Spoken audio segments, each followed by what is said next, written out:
ও মা, তুমি কি করছো? এই তো চান করে আসলাম। ও মা, হ্যাপি বার্থডে। বাবা, মনে আছে তোর? হ্যাঁ মা, তোমার জন্য আমি গিফট এনেছি।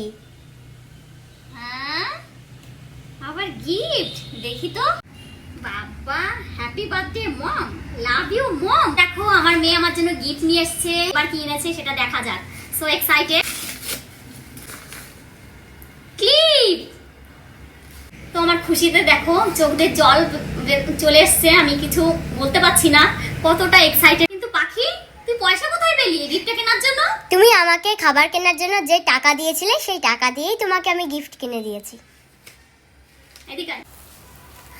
তো আমার খুশিতে জল চলে এসছে। সত্যি এতটা ভেবেছে, এটাই আমার কাছে অনেক বড়। আজকে আমার জন্মদিনের সব থেকে বড় পাওনা এটা আমার কাছ থেকে, যে আমার মেয়ে আমার জন্য কিছু ভেবেছে। এটা বলতে পারছি না আমি কি বলবো।